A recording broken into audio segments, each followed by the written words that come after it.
Give me a minute, because the Air Force has released a whole bunch of video today of drones with night vision destroying targets in Crimea. All these targets are in Crimea. Now, look, I'm not saying that they released this video 24 hours after a huge strike on Crimea, that these were all in Crimea. This weekend, we don't know when they were.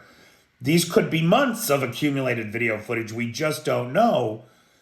But it is a coincidence that one of the largest strikes on Crimea happened 2 days ago, and suddenly we have this video of drones destroying Kamaz trucks.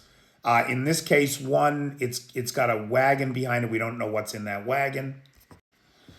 Drones destroying an ST-68. This is an old radar from the 1970s. Not too sexy, but wait, I'm saving the best for last. Now, this thing right here, this is an RLS 9S15M Obzor 3 acquisition radar for an S-300 missile defense system, right? Now, these S-300 missile defense systems, the Russians had a bunch of them at the beginning of the war. I want to say maybe 200.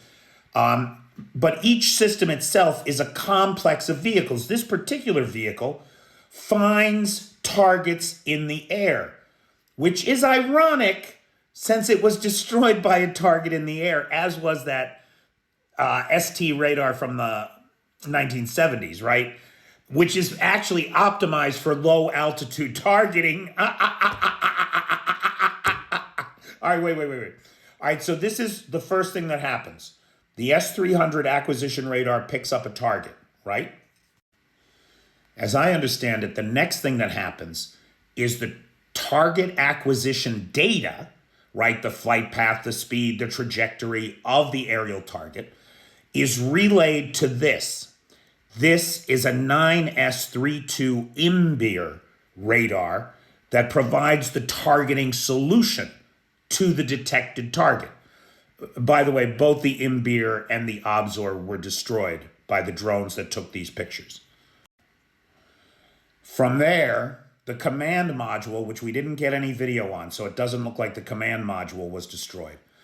The command module issues the command to launch, and the launchers send the missiles to intercept the aerial target.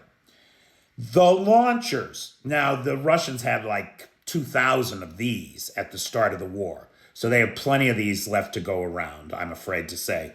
Even though we've heard countless tales of them being destroyed, it's a big inventory of launchers. The radars, we're not sure. We don't know how many of them there are.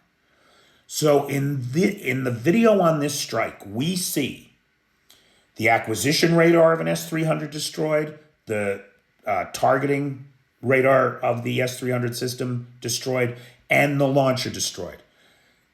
With the exception of the command vehicle, that's an entire S-300 system, plus the trucks and radars and other miscellaneous strikes.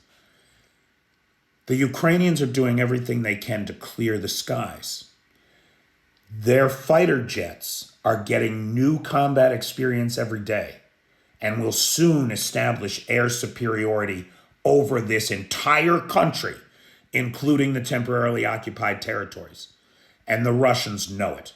They have to feel it. They have to. So incredible footage. And I'm not saying that it's from this recent strike. Could be the last 3 years for all I know. But it is a coincidence that this came out just 24 hours after some of the biggest strikes we saw in Crimea of the war.